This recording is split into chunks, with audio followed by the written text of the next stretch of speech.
We hope that you had a quick lunch to have the energy for this discussion, and we're really hoping to have a productive, engaging discussions in this side event with you, and also in the interaction with our panel of speakers.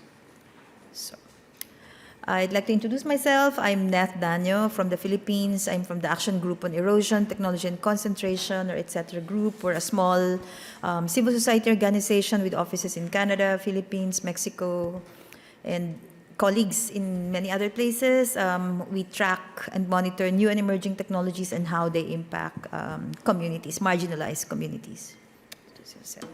Hi everyone, welcome to this session. Thank you for being here.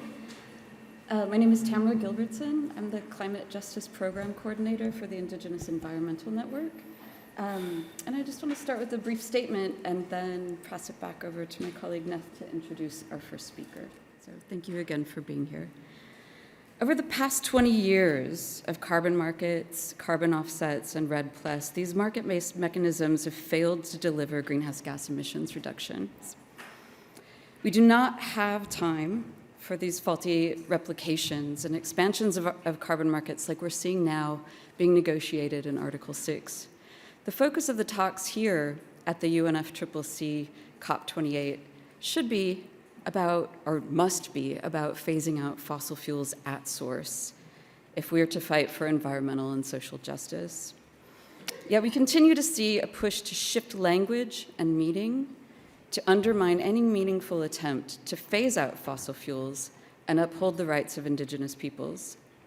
False solutions like abated fossil fuels, carbon dioxide removals, nature-based solutions, blue carbon, carbon capture and storage, hydrogen, nuclear, and other misguided and dangerous geoengineering technologies like solar radiation geoengineering are just some of the key issues that this great panel is going to talk about today.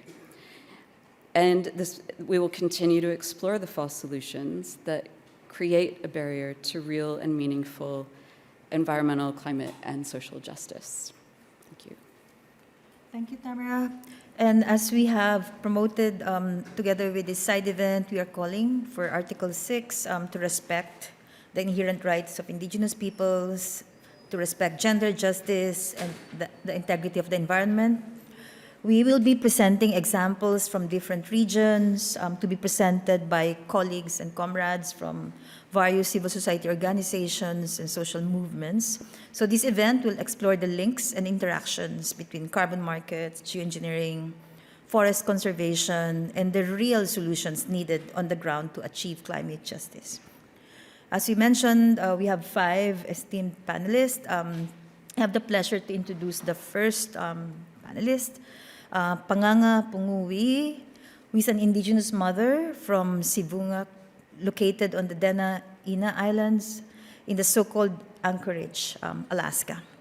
Panganga has been involved in many grassroots efforts seeking justice for Indigenous peoples, including efforts to protect lands and water from extractive industry, MMIWG and DVSA, against Indigenous communities.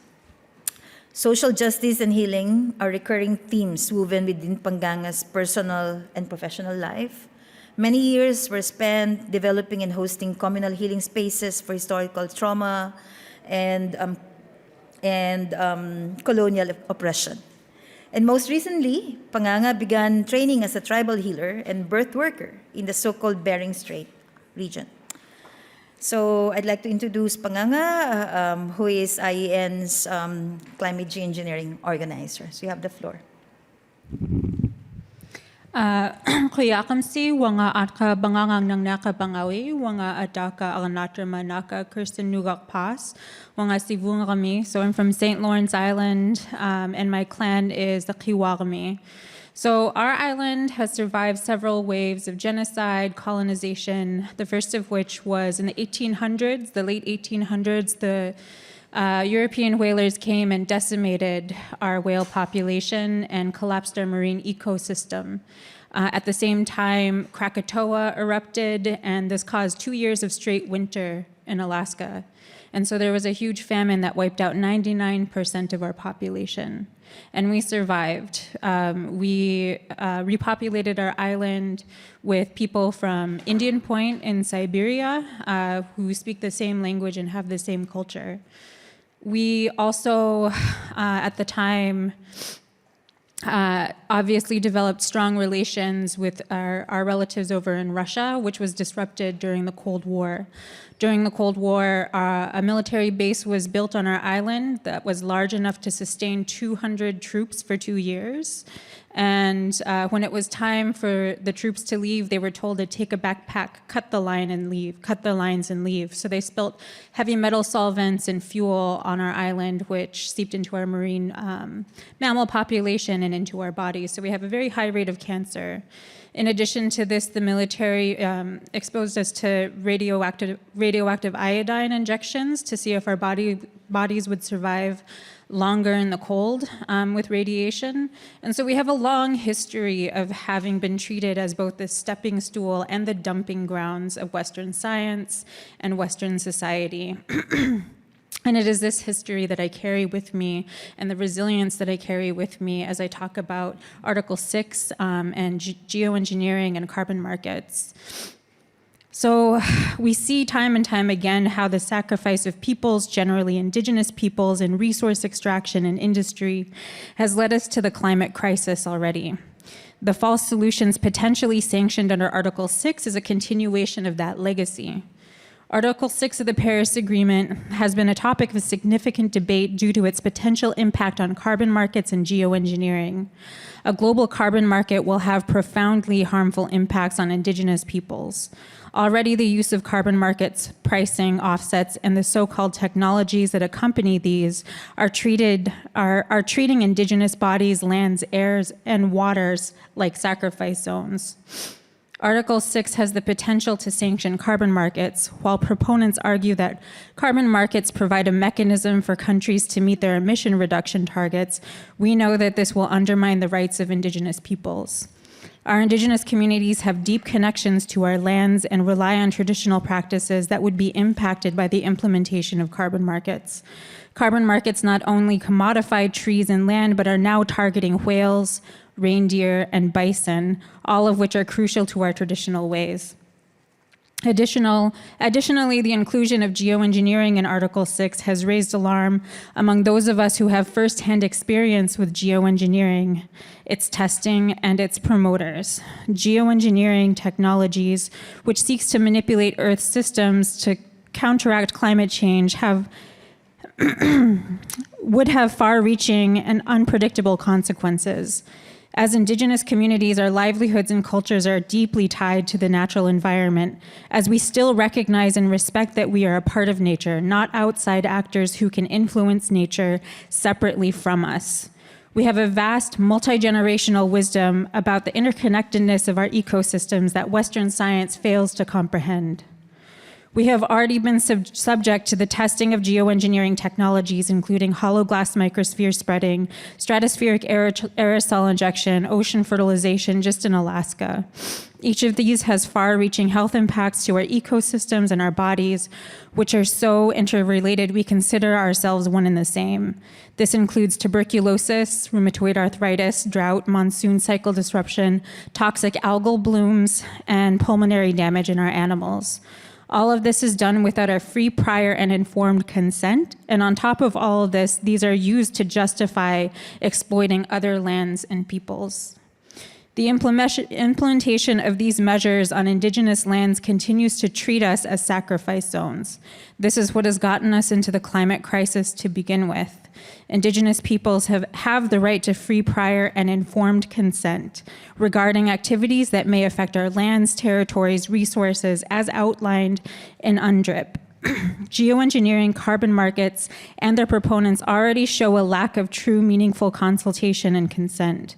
This undermines the rights of indigenous peoples, the rights of nature, and fails to respect the sacredness of our lands, waters, and air. It is crucial to recognize that indigenous knowledge and practices have been the most effective in stewarding the environment and mitigating the impacts of climate change.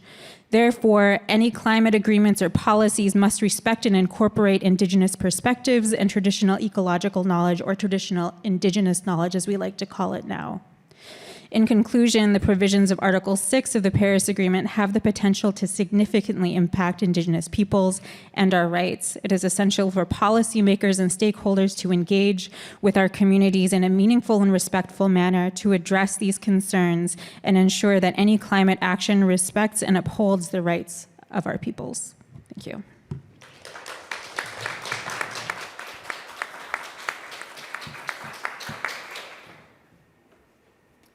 Thank you so much. Oh. Hello. Thank you so much, Panganga. And we're going to hold questions to the end. I'm thrilled to introduce our next speaker, Eduardo Giesen. He's an engineer with studies on public policies and management from the University of Chile. He's also a professor of political ecology in the University of Chile. He has a wide experience of public environmental management and socio-environmental activism and leadership in Chile and throughout Latin America. He's a founding member of the Chilean Colectivo Ventesur and also a regional coordinator of the global campaign to demand climate justice and member of the Latin American and Caribbean Platform for Climate Justice. Thank you, Eduardo. Thank you. It was very strange to come in to this room and find that the previous side event was about promoting carbon markets. Sorry for my English. Yeah, it's not good. I will make the best. I have a presentation.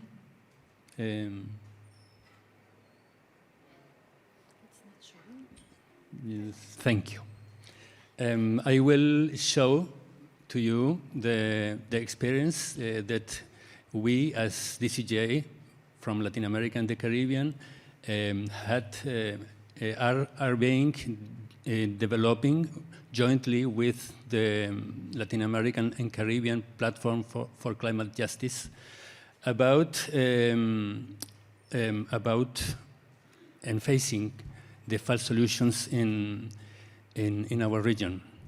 Really, the impacts of false solutions in our region are so bad as the impacts of climate change. And the resistance to these false solutions are as relevant as in facing the impacts of climate change because they are very linked to the big problem of our region that is extractivism.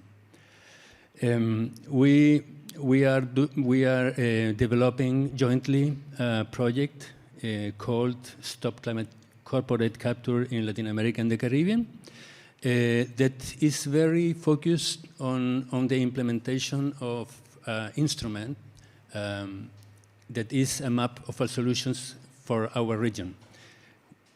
Please, the next one, the three next one. For going, I can? Thank you. The objectives of the project are to make visible the false solutions in our region, to support communities to resist false solutions, and also to strengthen the relationship and articulation of our networks, DCJ and the platform and other allies in the region, to support and fight with the communities against false solutions. The map of false solutions, in fact, is not it's not an instrument to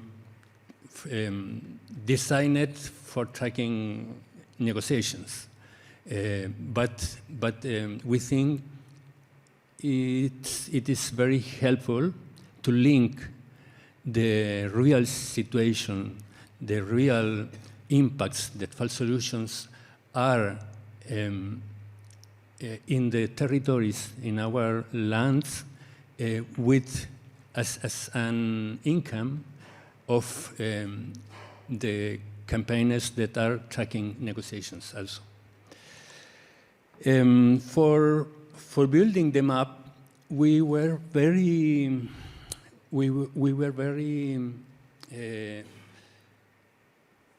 concerned about not filling a map with conflicts and with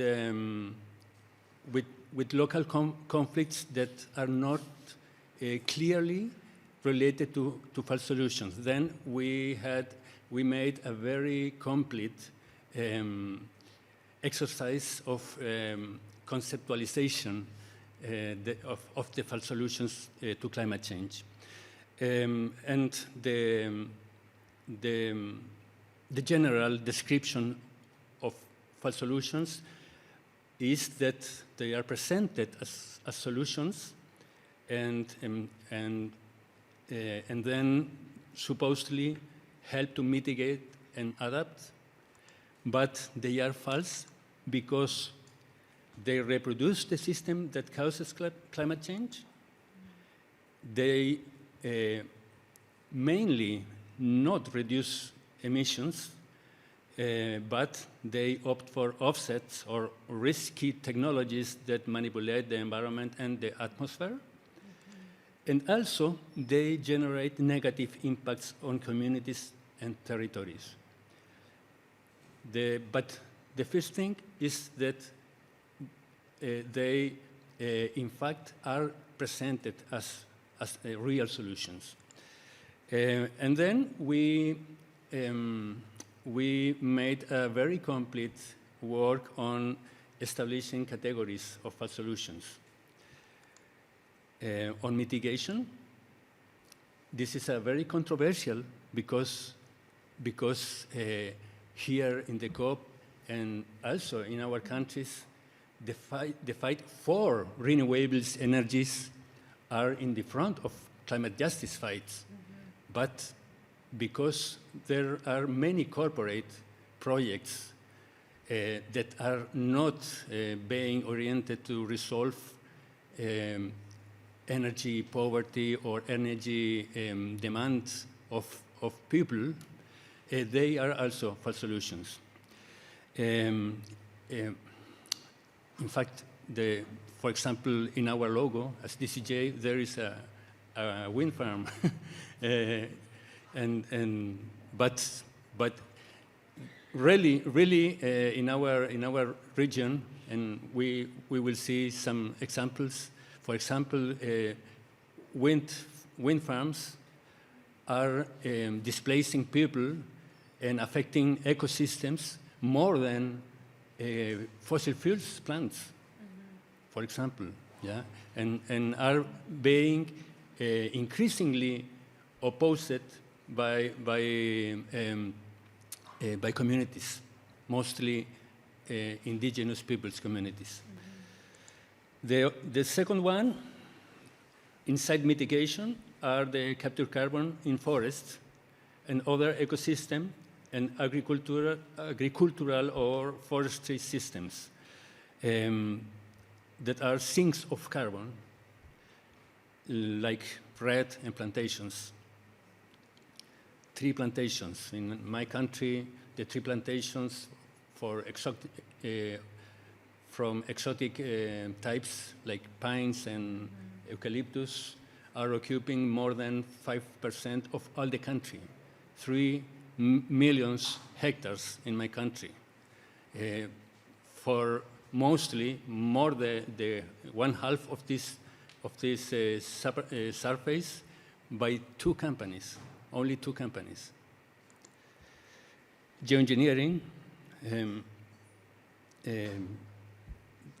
Silvia will speak many more about this. That includes different technologies, very dangerous carbon storage in the management of the solar or terrestrial radiation. These icons that accompany these categories are the icons that will be put it in the map. When you will include a new case, this icon will accompany your case. And the last one, inside mitigation, is the production of raw materials for green technologies.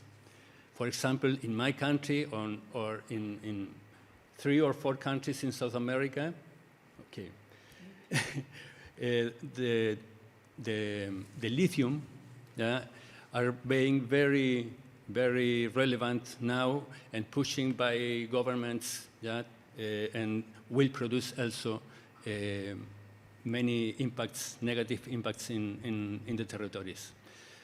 The fall solutions inside adaptation, this called nature-based solutions, based on ecosystem management of forests, rivers, wetlands, and they're based on infrastructure, reservoirs, pipelines, desalination plants, and so on. Finally, I don't know how, maybe who has the computer can please do. Okay. Is it possible to click in the link? To click the link, please. He wants to click. Here. Yeah, okay. There. The map. We can go directly to the map. The second, yeah. Okay. No, this is the web page, but Can you go to the presentation? for ending, The map. Yeah. the second link, please, Yeah, that's the because second one. because I don't have more time. And the project where the map is hosted include a website, and there will be many information about fall solutions and these descriptions, and will be. The second link. But we can go to the other link, please. Yes. That will, and you can see the second one, please.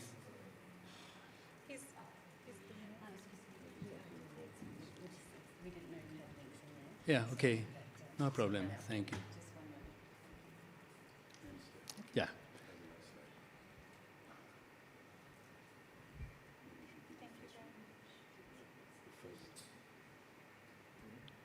It's not coming.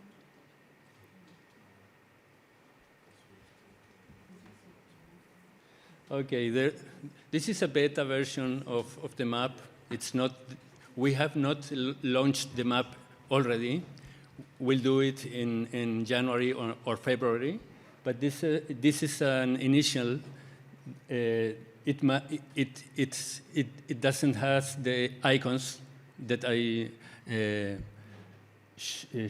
have shown before, but if you do click in one, you will see some information about these fall solutions.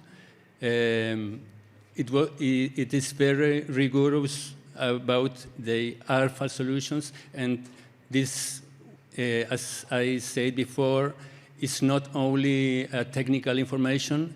It is something designed to denounce, to resist, and also to make articulation between communities, affected communities by fall solutions, and organizations in our region fighting against fall solutions.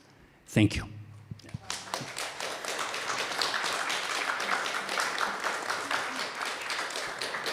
Thank you very much, Eduardo, for sharing that super helpful map that the demand climate justice in Latin America is developing. And I'm sure a lot of social movements and civil society organizations and communities will find that a very helpful tool to name, also to identify, and I would say visibilize, as you said, what false solutions are and and also very concrete, in very concrete terms, and of course use that as a tool in developing actions that the communities would agree. Thank you. So I'd like to introduce our third panelist from Asia, Hwei Mian Lim, who is more popularly known among us as Amy.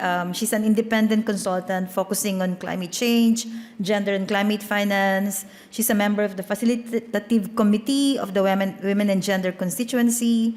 She's trained in public health and specializing in sexual and reproductive health and writes for more than 2 decades. She has transitioned to climate change. She also approaches climate change through multidisciplinary lens and intersectionality. Her areas of interest include providing analysis, intervention, and and submissions, advocating for gender inclusion and human rights, especially related to Article 6. So I'd like to give the floor to Amy. Thank you. Thank you, Neth. Thank you, Neth, for the introduction. Yes, I'm here to provide the gender perspective of things. We all know that women and girls in all their diversity are affected by climate change disproportionately compared to men and boys, and they are more vulnerable, more at risk due to the pre-existing gender inequality. As the impacts of climate change are gendered, so are the climate solutions and climate actions. Therefore, we want to say nothing about us without us. So I have to I'll bring you through a journey from the international level at COP, UNFCCC, down to the grassroots level. Hopefully, I have the time to do that. So when we talk about gender in the UNFCCC or COP spaces, we have to look at the UNFCCC Gender Action Plan. In short, we call it the GAP, okay? Which is so ironic because this gap is so prevalent, okay? So the GAP text, okay, first of all, it mandated that gender perspective is integrated into constituted body processes, okay? Second, there must be full, meaningful, and equal participation and leadership of women in all aspects of the UNFCCC process and in national and local level climate policy and action, which is vital to achieve the long-term climate goals, including 1.5 degrees. Okay, third, the need for gender-responsive implementation and means of implementation of climate policy and action. And this actually would contribute to enhancing of gender equality. And in my presentation, I will focus mainly on Article 6.4, which is on carbon market and carbon offset, which we know is false solution. So looking at Article 6.4 mechanism, Article 6.4 is part of the siblings of 6.2 and 6.8 of Article 6, okay? In Article 6.4 mechanism, there's a supervisory body overseeing the development of all the processes and whatever in Article 6.4 mechanism. So this supervisory body, we call it SB, short, okay? Is mandated to consider the gap and incorporating relevant actions related to the gap in the work of the supervisory. And this is a Glasgow decision. So a concept note on consideration of gap was produced during the supervisory board meeting 006, which is early this year, about March or February, okay?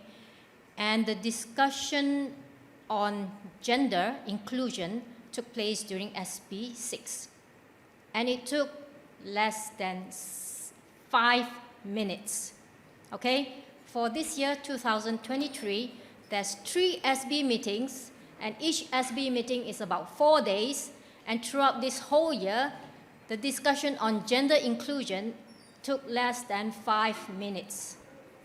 Okay? That's for record. I'm speechless, actually.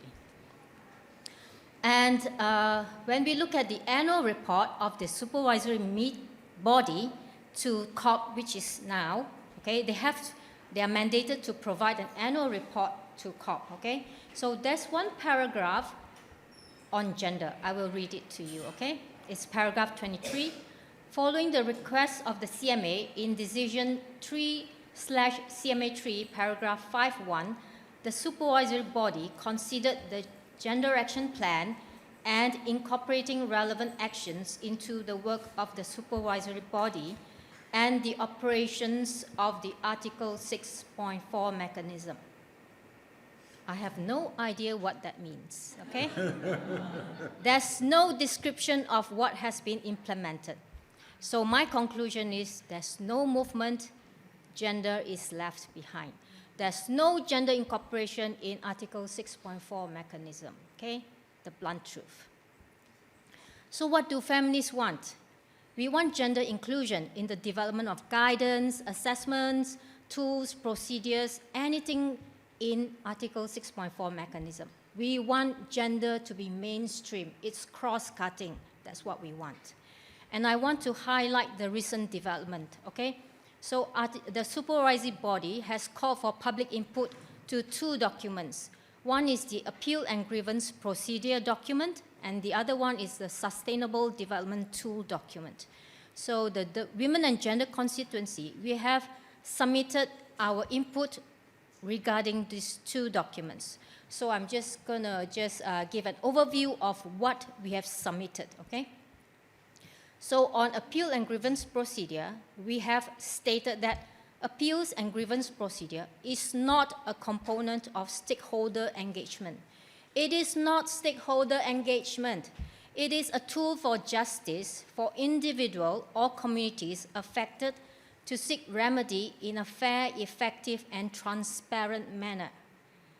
It must be regarded as a safeguard and a rights-based structure within the Article 6.4 mechanism for the social well-being of local communities, indigenous people, especially women and girls in all their diversity at the grassroots level, okay, and as well as environmental integrity.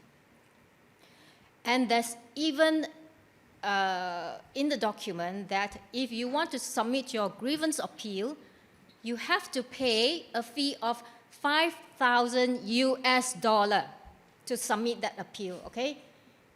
So we say no fee should be required. How can you do that, okay? We are very concerned about that because their justification for fee is we want to prevent submission by a wrong or dishonest entity or entity trying to disrupt things, okay? And we want the fee to be used to operationalize the appeal and grievance process. To me, it is a very perverse approach. Nobody does grievance mechanism in this sort of approach, okay? And we have also stated that all stakeholders, regardless of their residency or domicile, should have the right to submit the appeal or grievance. And they could even get someone on their behalf to submit the grievance if they are not able to do so. If they're illiterate, they couldn't write or they couldn't collect additional or supporting document. Someone can do it on their behalf. And we also responded to no, we should not have restriction to language, English and all the 5 UN language. No, that is nonsense. We want all kinds of language, you know. Why do you restrict a person from their own language, right? So we do not agree on that as well. And I want to highlight why independent grievance mechanism is so essential. We need to push for that. If some of you may be aware of the recent news in The Guardian about the allegation of extensive sexual abuse at a Kenyan offsetting project. Have you heard of that? Okay.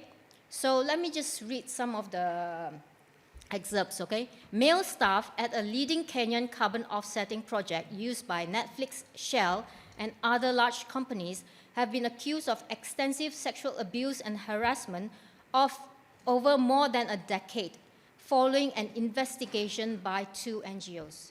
it happened more than a decade, about 12 years. And it took 2 NGOs to do whistleblowing. So this is what happened when you do not have independent grievance mechanism in place. And you have to depend on NGO to find evidence. And you had to let women suffer for 12 years. It is not 12 days, it is 12 years. And how many of them are involved, okay? How many women are victims? 1 is more than enough, okay? 1 is more than enough. So as such, we think that apart from the independent grievance mechanism, we will also push for each participating companies that is doing any project or program under 6.4 mechanism should have a robust sexual exploitation, abuse and harassment policy, and a robust whistleblower policy, okay? The Green Climate Fund, which is a financial mechanism, has a good model for this.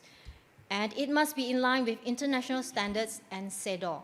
That's from me. There's more to share, but I have limited time, so we can talk after this. Thank you.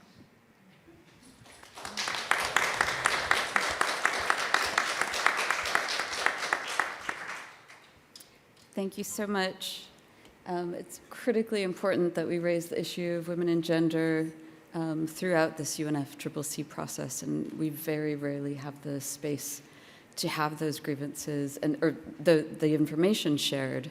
And many of us are fighting for that appeal and grievance mechanism to be put into place.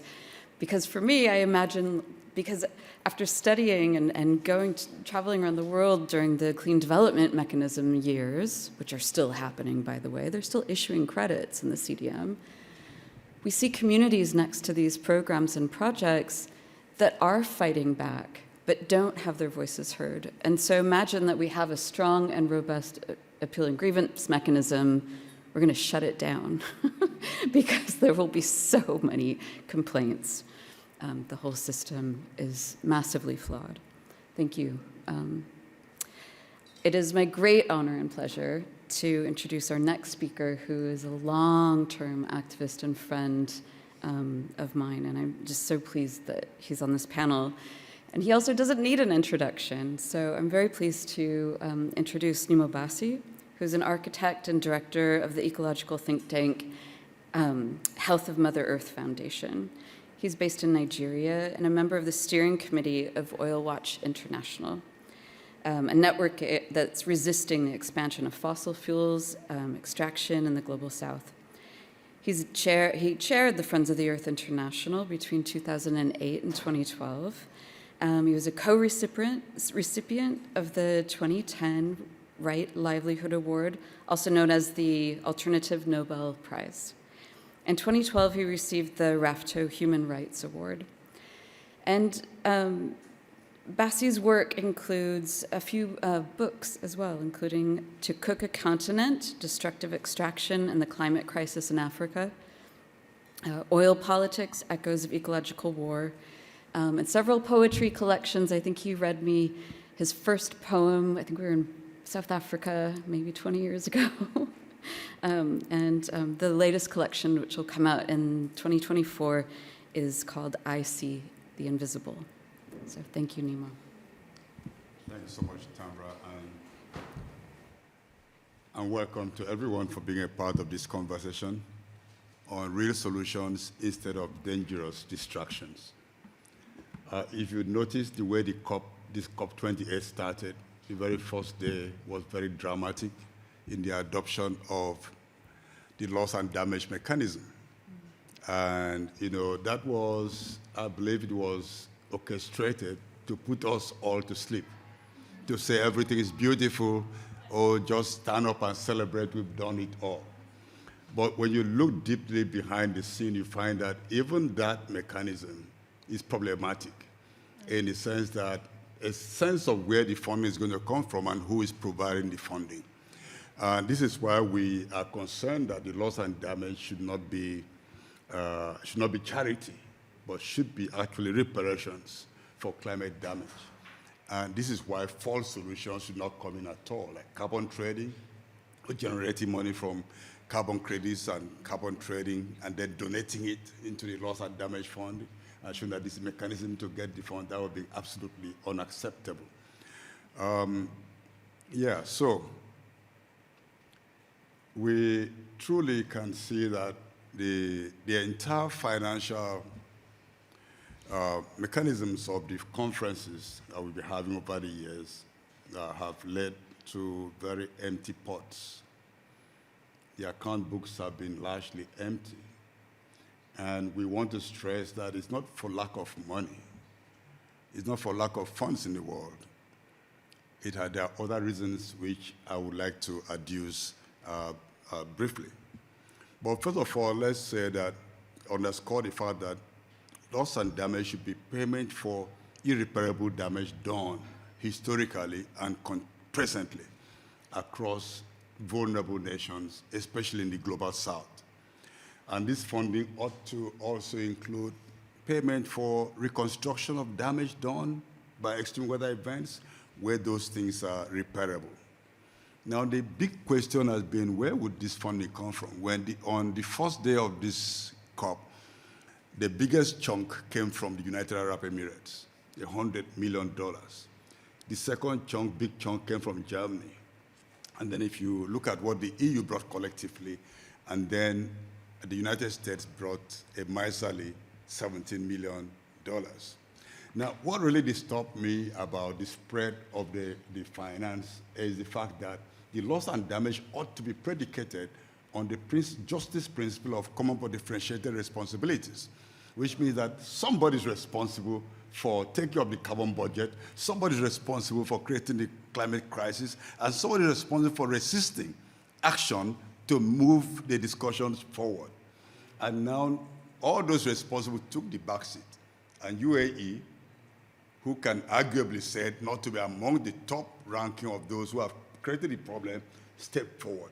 What does that mean? It means blurring the scene in regard to who is responsible and who is not responsible. And this is what the tragedy of the COP, since especially COP 15 in Copenhagen, when the issue of actually classifying nations that had to reduce emissions at a way that was binding and measurable. From that time on, we had the Copenhagen Accord, then we had the Paris Agreement, all based on voluntary emission reduction. And that is why in the last emissions gap report of the United Nations Environment Program, we see that the world is on track to 2.9 degrees Celsius temperature increase. Because most of the NDCs, nationally determined contributions, are based on false solutions, a whole lot of them. The finance, the approaches, and what they're going to do. And so the world will keep on heating up, and this is really disturbing. So, but while all this is going on, the neo-colonial wealth transfer scenario continues in the world today. Continues today in the world. The global south, about $2 trillion evaporate from the global south to the global north every year, according to research from the Global Financial Integrity Group. $2 trillion. And yet the COP could not raise 10 billion, could not raise 100 billion, and it's as if there's no funding, no money in the world at all, and this is very problematic. For Africa alone, about $192 billion leaves the continent every year through tax frauds, through colonial extraction, and through all kinds of mechanisms. And yet, Africa comes to the COP with a bowl begging for coins. But about 200 billion goes out of the continent to where it ought not to go to. So I really enjoyed the negotiations towards this loss and damage mechanism, because before we came to the COP, the language was being debated that the rich countries should be urged to contribute, while the big, not so rich countries should be encouraged to contribute. And I think that's what we saw on the first day of this COP, and it's a big, big shame, I would say, especially with the World Bank hosting the loss and damage funds, with a big chunk of the money going to be taken by the bank for providing services by holding the money. And I think this is a whole design to subvert the drive for climate justice. but it's been adopted, and many people are, applauding. Now, the challenge that we see and why we want real solutions is that the false solutions are of loading responsibilities on the poor, vulnerable territories, nations, and regions. And so that rather than take action, this action is being pushed to those who ought not to. And we have this manifesto, the Manifesto for an Eco-Social Energy Transition from Peoples of the Global South, that highlights certain things that ought to be done.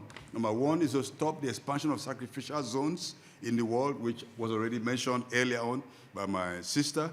Then to reject all false solutions, reject energy colonialism, which is called the green transition, and of course recognize that there's a climate debt from the historical plunder and historical damage done by those who have taken up the carbon budget. So if we recognize the climate damage, climate debt, we should know that no nation should be struggling for climate funds. The question would be, where would the money come from? I already mentioned about the the kind of financial flows from the global south to the global north, but let's just zero in on the military budget of the North Atlantic Treaty Organization. Their budget per year for this year is $1.2 trillion. Now, that is not chicken change. That would meet the Paris target for about 12 years. If you're talking about $100 billion per year, 1.2 trillion will cover that for 12 solid years, and yet we can't raise that money. So it's not a question about lack of money, it's about lack of willingness to let us to see climate justice, to see justice in a world that is so, a world that is so, thank you, I love it, give me. To see a world that is so traumatized. And, so these are some of the things I wanted to share this morning to demand the payment of a climate debt as a way to mitigate the havoc of the climate crisis and advance a truly just and popular eco-social transition. Cancel odious debt. We've been talking about this for ages, but this is the time to do this. And then reparation for loss and damage should also target those who are actually suffering the impacts. And that means those on the front lines, communities or at the grassroots. And then as we talk about energy transition, whether we're transiting from dirty energy to green energy, there must be justice as a center of it. Otherwise, it's a false way to move forward. And I thank you for your attention.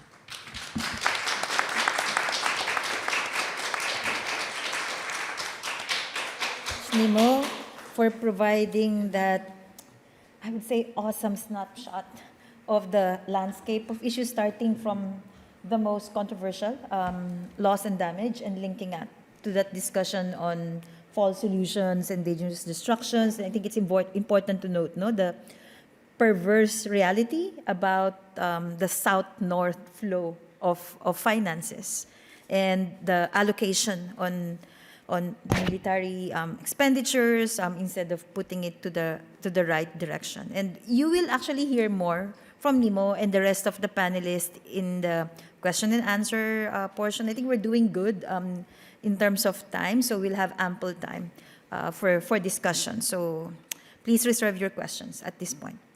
So I think the last speaker is the hardest to introduce for me because she's my colleague and a friend. Silvia Ribeiro is the Latin America Director of Etc. Group based in Mexico City. She's originally from Uruguay. She's a well-known researcher, lecturer, writer, and educator on emerging technologies and the environmental impacts and social impacts of these technologies.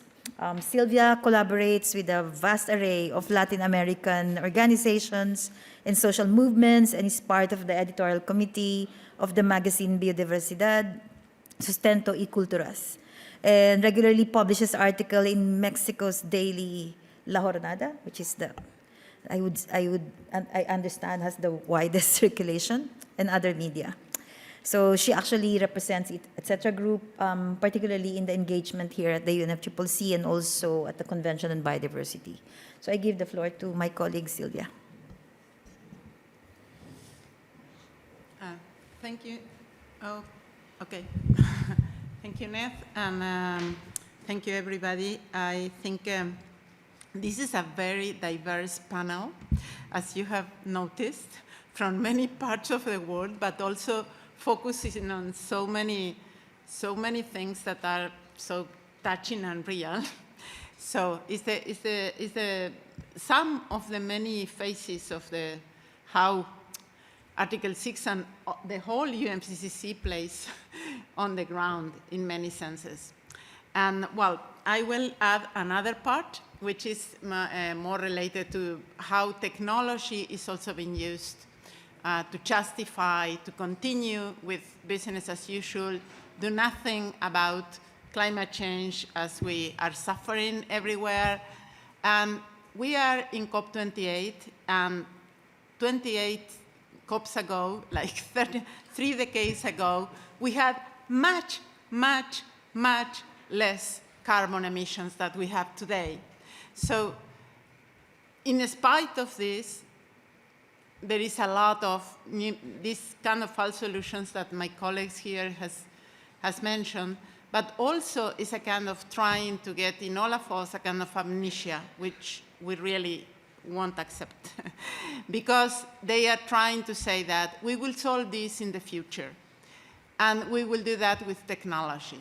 And that is, basically, that is what is here, what geoengineering is. So geoengineering, which you may have heard in general, but is in many places in the negotiations, and particularly now it is in Article 6 on carbon markets, but not only there. Geoengineering is a series of risky, really risky proposals to manipulate the climate instead of reducing emissions.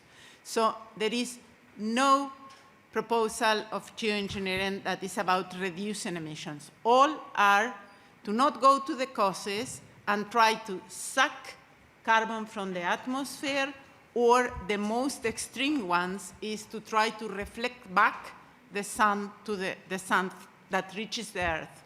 So both of them is nothing to do with the real cycles of the earth, the climate, and of all of us. It's about technologies to manipulate the climate.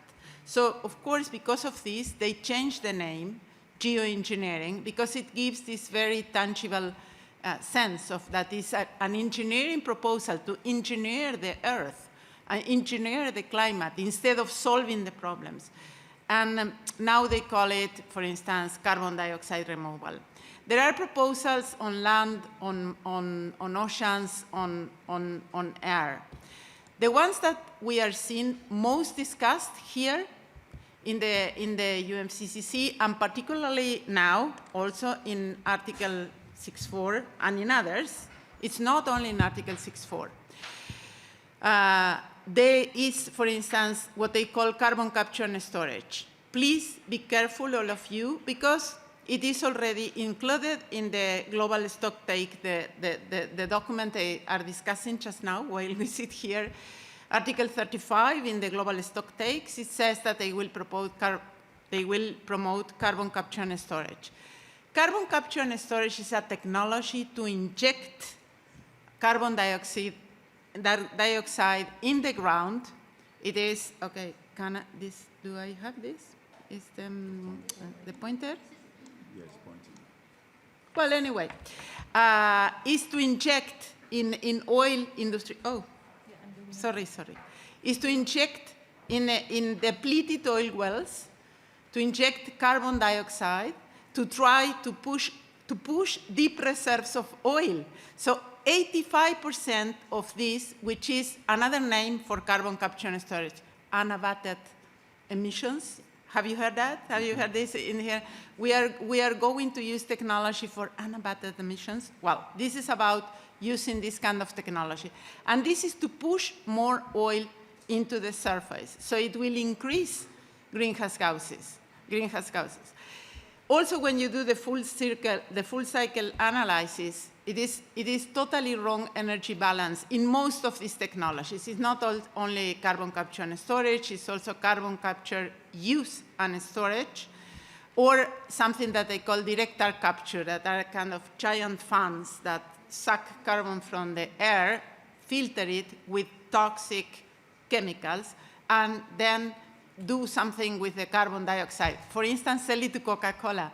This is real. I mean, this is not even a general example.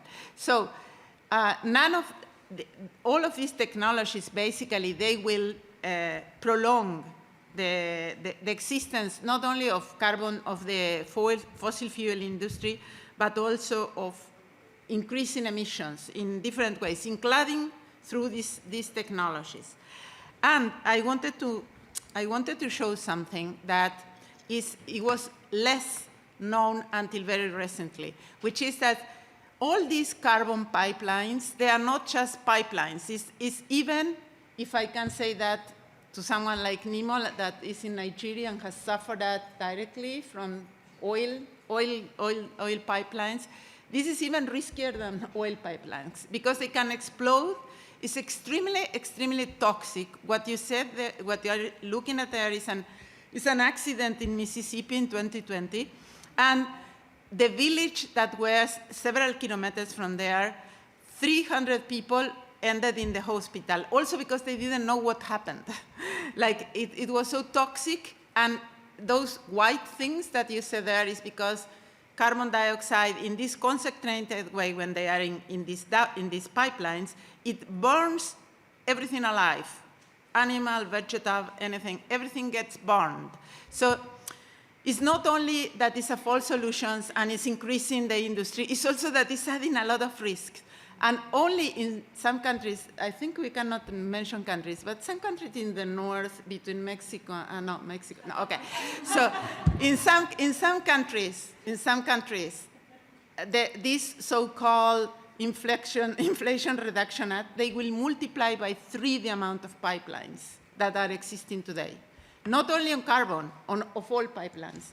So then we have another way of looking at different technologies of geoengineering, and which I said is not only about injecting, but it's also what I would call an assault on land and seas, because they were a little after with trying to use, for instance, carbon in soil. So they were focused on forest, and they will be continue focusing on forest. So it's not instead of, it's beyond forest, and it's going to agricultural soils, but also big, large-scale algae monocultures, and different ways of using the marine ecosystems and terrestrial ecosystems in ways that can absorb carbon. So suddenly, all these ecosystems that are essential for our life are converted into carbon suckers. So this is the only thing that they can see of this ecosystem, and this is how they are being seen. The word removals here is referred to this about removing from the atmosphere after it has been emitted. Please remember that. This is not about reducing. This is not about avoiding. This is about after it is emitted, we can make a new business of taking it down. And because of that, that means that you have to use technological means or what they call biological removals. No. which is technological removals, okay, sorry, I will go faster. I had a negotiation with the other moderator that gave me a couple of more minutes. Okay. So anyway, I think that you have the general idea. These are not only like new technologies. It's also, this has also, I think it's important you have it clear. The new carbon market mechanism, Article 6, is discussing a whole range of technologies that are not even developed. They have not been proven to absorb carbon. They have much less proven to be permanent. And they are already being discussed to be generating carbon credits because supposedly they will generate carbon credits. What they are going to do, for sure, is to bring a lot of new risks and a lot of new threats to the same communities. So because of time, I will also mention one more example, which is this, and you have a report somewhere there. And if you don't get the report, it is online. and it's about seaweeds and algae. And I wanted to mention it because you will get sick of hearing in the Ocean Pavilion and in many other places how ocean now is now a living ecosystem full of life and our way of livelihoods for many coastal communities. It is blue carbon. So this is the new name for the oceans, is blue carbon. So in this blue carbon, they say, well, algae has all kinds of, is such a hype because they have all kinds of benefits. We can have lots of algae. They will be sucking the carbon for us, and we don't need to do nothing, and much less reduce emissions or cut emissions. So industrial algae farming is like industrial monoculture of trees. They will go over natural areas. They will shadow the bottom of the oceans. They will take the place and the ecosystem for natural algae, and they will displace coastal communities because they won't have anything to, how they will live, fisheries and others. So the London Convention and the London Protocol, who are the specialized bodies from United Nations on marine dumping, they have already said that 4 of these technologies for marine geoengineering, which is to change the change the alkalinity in the ocean, macroalgae cultivation, marine cloud brightening, which is for solar, to reflect back solar, and others, all of these are being discussed in Article 6.4 by name as technologies that could generate carbon credits. And the London Convention, London Protocol, who are the scientific bodies that know about the issues, in October this year, they say that all these will have deleterious effects that will be even worse because they can be widespread, long-lasting, and severe. And this is the technologies, non-proven, that are being discussed as being included in Article 6.4. So I already said that. So just to finish this, both the carbon dioxide removals that are mentioned multiple times in many different parts of the UNFCCC negotiation and in this COP, and solar radiation modification is the scientific name or the fake name for solar geoengineering, is really wasting our time. The little time we have is about putting a lot of money into technologies that are not going to solve the problem. They will bring a lot of new problems, and they will allow industry to say that they can continue emitting because they are offsetting or compensating, or they will take it away. So if you didn't get this report there, please take it from one of these links. And I wanted to say that in the first link, you can get a lot of information about the technologies, the problems on marine, on terrestrial, on solar geoengineering. In the last one is the Hands Off Mother Earth Alliance. Now it's not only a campaign, which is over 200 organizations that are part of this alliance against geoengineering. And you will also get information there. Thank you very much.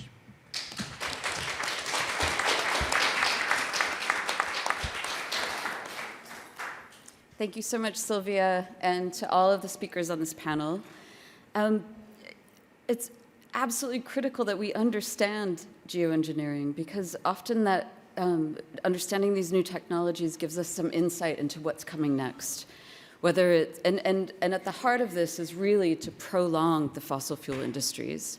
And so it's not that these sort of well-meaning technology people are out there trying to desperately try to find solutions to climate change, but rather that they're desperately trying to continue extraction and maintain profit lines and margins at the end of the year. So I want to open it up now to questions for our panelists, and I'll take 3 questions to start out with. We'll then open that up to the panelists to decide sort of which questions they want to go over in those 3. And then we'll allow the panelists to take some time with that, and then we'll do a second round of 3 questions. So who would like to, or comment questions for the panelists, please?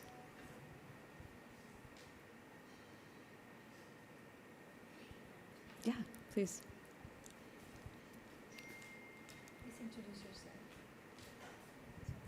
introduce yourself. So, hi, I'm Rishita. I'm a youth delegate representing India and the UK. I just wanted to ask this to the entire panel.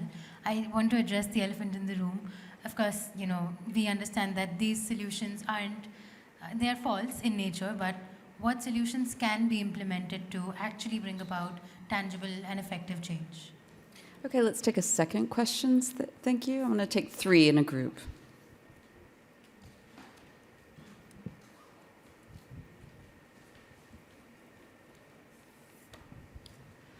Thank you to the panel. This was a fantastic presentation. I think in this COP, it's quite obvious that we've seen a very strong lobbying by the pro-nuclear folks that are here. So I'd like to get some of your feedback around what that means as a false solution, particularly on the Global South and Indigenous communities. Thank you. And one more question, please.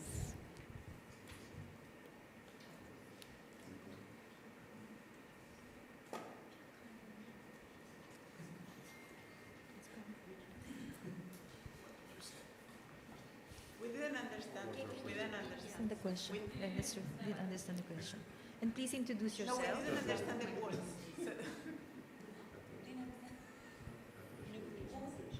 The second question. I believe the question was around, is the lobbying that we're seeing, is that, how do we understand that as a false solution?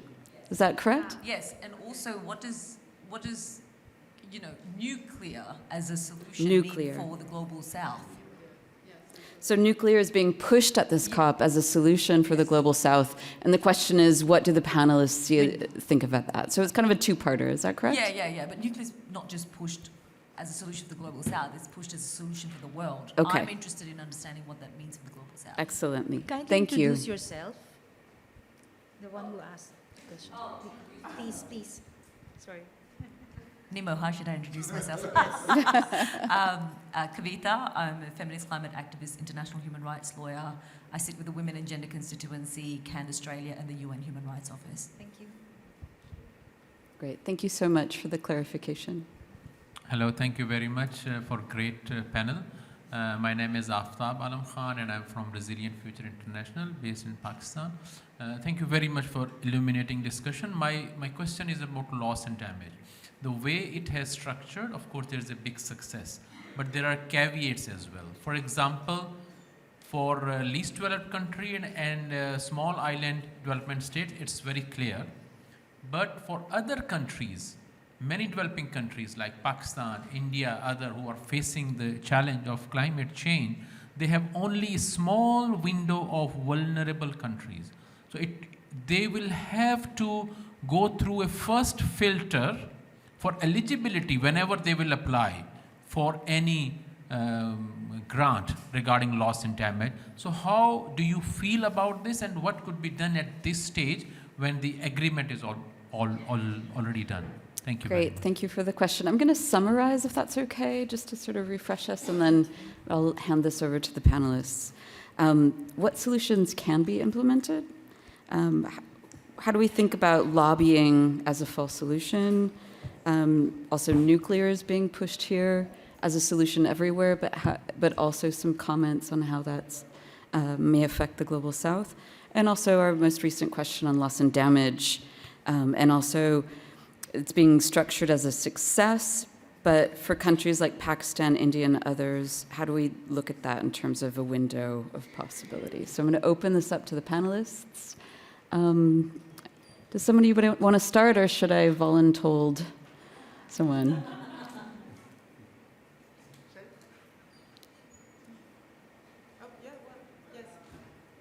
Well, I can make a few.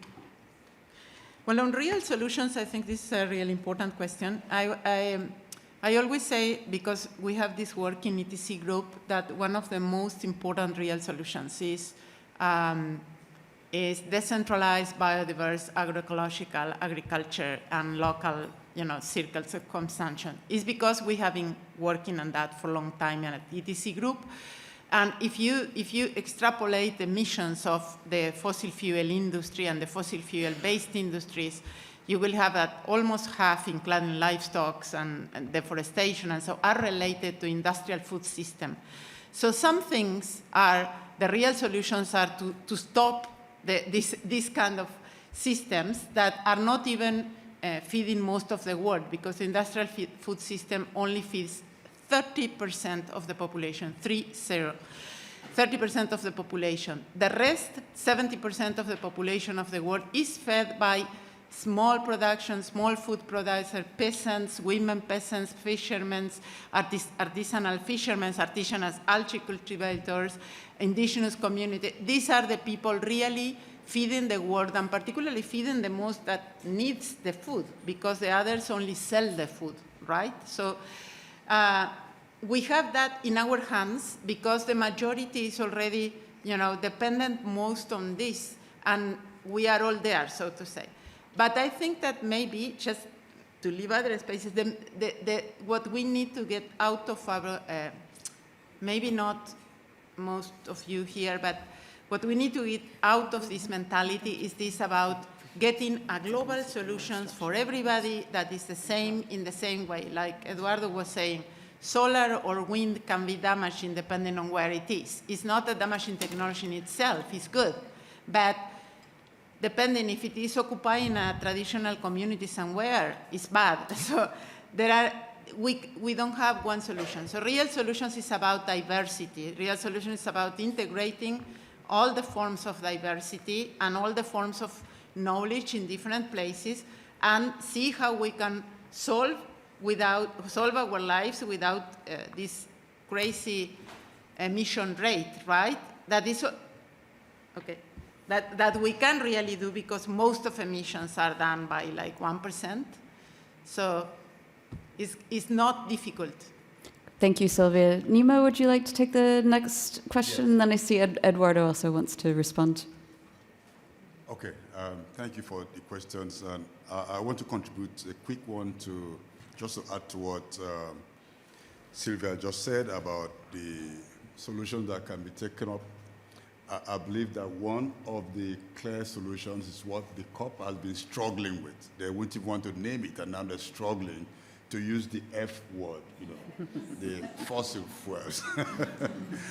We simply have to leave fossil fuels in the ground. And we've seen a clear example in Ecuador. On 20th August this year, the people of Ecuador voted in a free referendum to leave fossil fuels in the ground at Yasuni. And so I thought this was a signal to the COP that, look, we should mobilize or Yasunize the world to keep the fossils in the ground. Because that ultimately is not about, as Silvia said, you don't release the carbon, then you look for how to absorb it from the atmosphere. So let's keep it in the soil. Keep the oil in the soil, keep the coal in the hole, and leave the tar sands where they belong. Then with regard to loss and damage, I believe that it's really problematic, because this is what I was prefacing, the manner of the raising of the funding. If the funding was strictly based on historical responsibility, nobody would be putting stumbling blocks for India, for Pakistan, and others.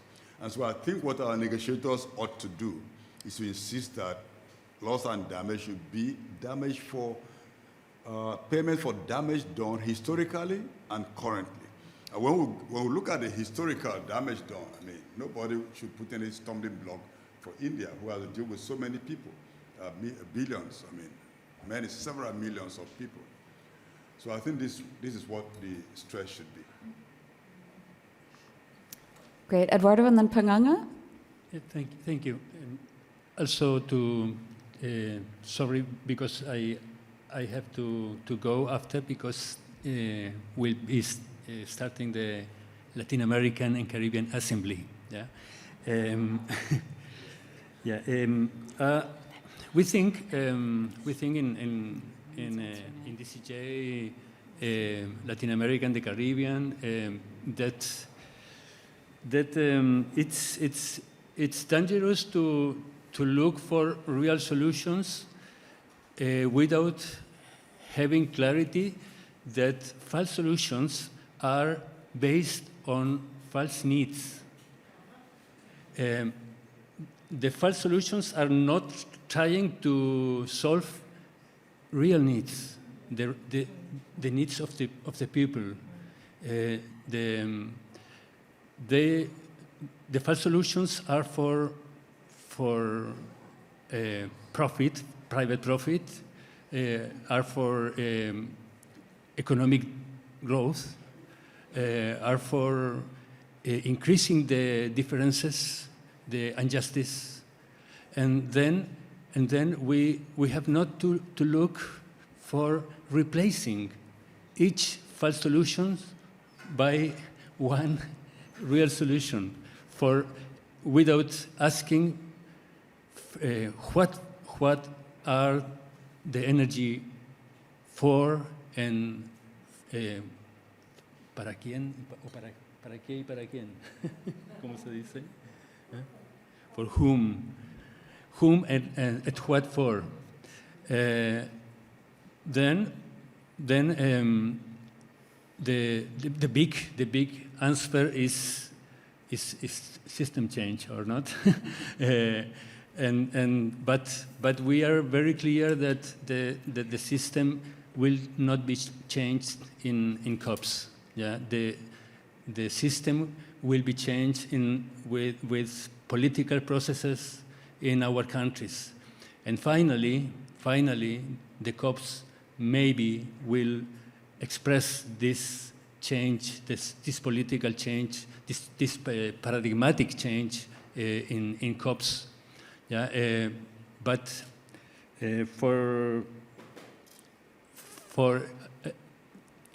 only for adding, the real solutions has to be built on sovereignty, on democracy, on transparency. And it's the climate crisis and the energy crisis, it's more a political dilemma than a technological dilemma. So, thanks. Thank you, Eduardo. And Panganga, do you want to take this final question? We'll do another round. Thank you. Okay. And Amy, after you. Okay. Did you want to talk, Amy? Okay. So I wanted to bring into the space a couple of colleagues of mine. One of them is named Aklasia Kamasuk. And she talks about how, as a society, we have forgotten how to be in relationship with one another. And we understand that colonization, patriarchy, white supremacy, militarism, capitalism, and an extraction-based economy have stolen this from us, our ability to be in good relationship with one another and to be in good relationship with the land on which we reside. All of these unnatural ways of being work together to sustain each other. Climate solutions are not preventing sea ice loss or reflecting the sun. We don't address climate change by treating our land and waters as carbon sinks or building man-made structures to sequester carbon or mine for nuclear. These show that the Western science narrowly focuses on the symptoms of climate change, leading to a cycle of running to the next emergency, attempting mitigation, not meeting the threshold, and starting over. Focusing on mitigation and not the root cause, like the burning of fossil fuels, is a deadly compromise we can't afford. True and sustainable solutions do not lie in a university or a laboratory or think tanks, but in relationship with your community, local organizations, and the Indigenous peoples on whose land you reside. And remember that Indigenous peoples have been in good relationship with the land for time immemorial and have managed to protect about 85% of what's left of Earth's biodiversity.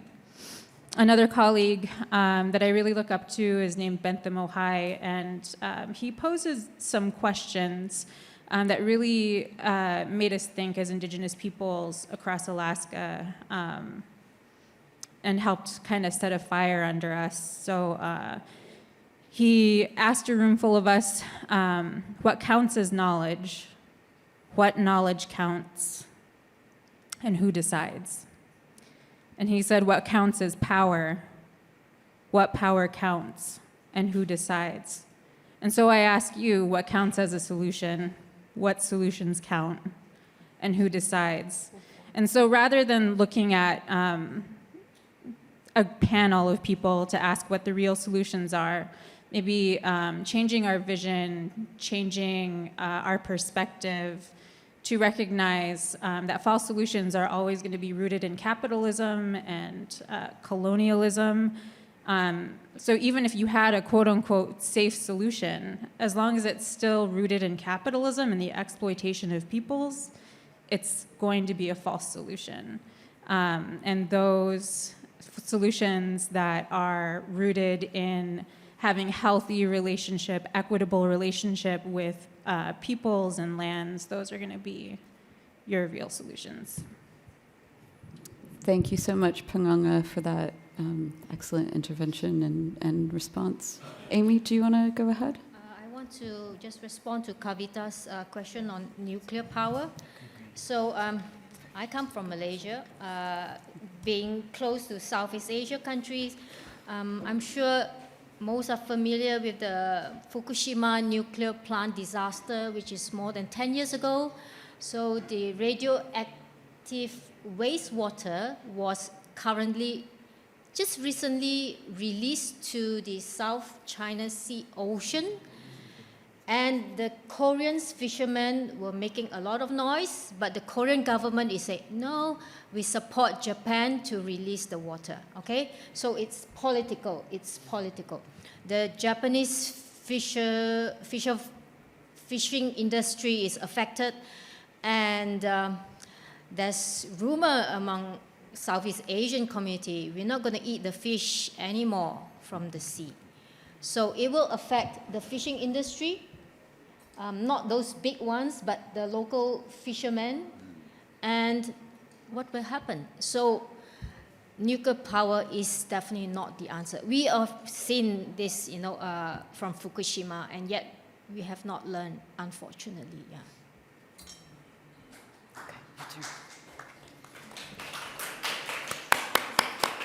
Thank you very much to the panel for the very comprehensive responses to the questions. We actually have a few more minutes left. We can probably entertain one or two questions. And I think Eduardo is also, not to ask question, to offer more answer. Sorry for saying goodbye. Oh, okay. And yes. also, okay. and Yes. also to say that nuclear power is in the map as a solution. Of course, it has to be there. Also, yeah. Okay. So is there any more question at this point that you'd like to engage the panel with? Okay, there's one there at the back, and then the lady here in front, and then we'll close the discussions and have the panel reply. Hi, my name is Shay. I'm a student at College of the Atlantic.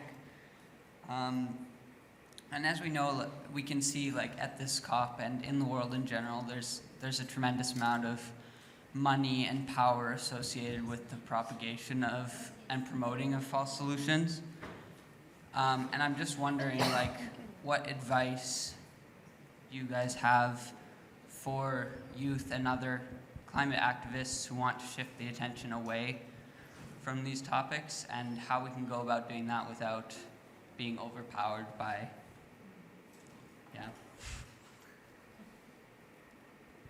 Yes, the lady in blue in the front row, please.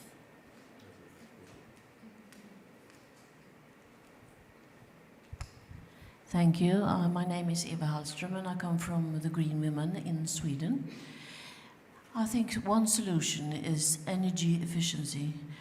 We waste so much energy and just don't look on energy efficiency. So I come from an area we have reduced our greenhouse emission with 70% just looking at energy efficiency. And then we also earn money as well. So we save money, reduce our greenhouse emission, and do it by energy efficiency. Thank you. Thank you very much for that. We'll give our panelists 1 minute each to respond and also to give your closing statements. We'll start with Panganga. Go that way. So advice. Prior to my work in geoengineering. I did prevention work that followed like a public health model. And what we found is to really get things going, you need to just reach 6% of a population.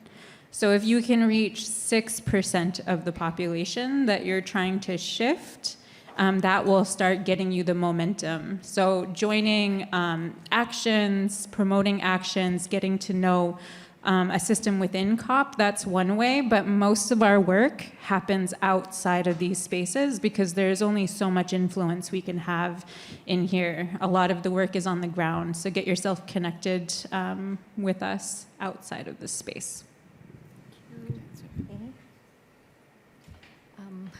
I'm going to suggest something radical, but it's common now among young people.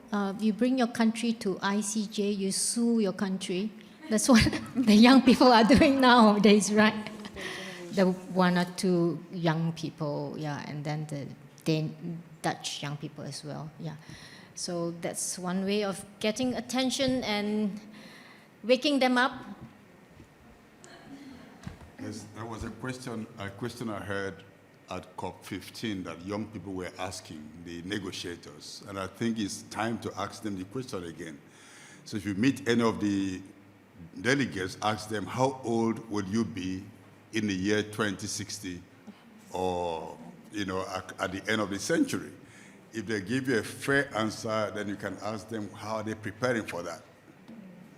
Secondly, yesterday there was the launching of an international coalition that aims to take power back with the people, so as to really begin from now till for the next few years to mobilize against all the false solutions and against all the false politics, so that by the time, the next couple of years, the COP, if the COP still exists, would be the people's space.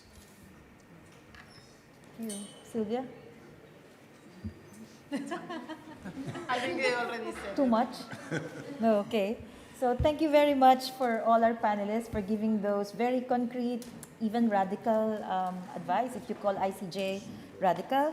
I thought that Amy would say something more inciting than that, inciting and exciting than that. But thank you very much for all those concrete thoughts. We hope that you found this side event engaging, productive, and useful in your respective work. Feel free to approach any of the organizers, our panelists, and get to know more information. As you leave the room, we would suggest that you get a copy of etc. Group's publication, and also to say thanks on behalf of the co-organizers of this side event, Gender CC, Women and Gender Constituency, Indigenous Environment Network, IN, HOMEF, the Hands Off Mother Earth, no, sorry. This is, I get confused because there are two HOMEF here. HOMEF, as in Health of Mother Earth, Foundation, which Nnimmo represents, and Hands Off Mother Earth, another home. Also Life and DCJ, and lastly, etc. Group. So thank you very much. I give the very last word to my co-moderator, Tamra. Thank you, Neth. It's been great to co-facilitate with Neth today. I want to also thank all of the panelists and everyone for coming today. It's incredibly important that we fight the false solutions in these spaces because they are the barriers to the real solutions. They're the things that are holding us back to seeing the world that we want to see. So we don't come here with, oh, it's so depressing or so negative. We come here with, we're going to fight, and it's the most beautiful thing to build that unity together.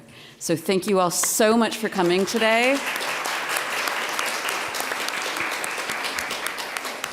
We are now at the end of the all of the sort of initial negotiatings. We move into a rest day tomorrow before all of the final texts then begin to be negotiated in the full CMIA and the full COP starting on Friday.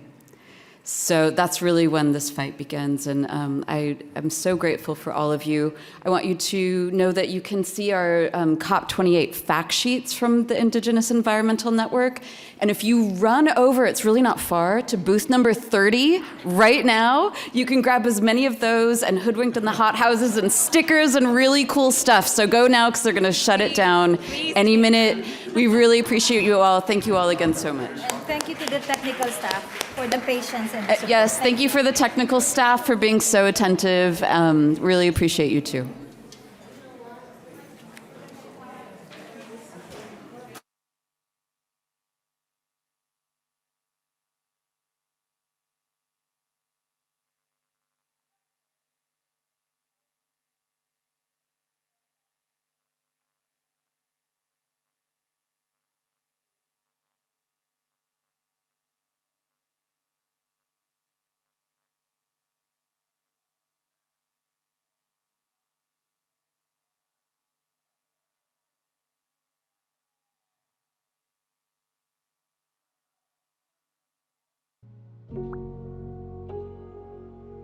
This is the Floor Channel.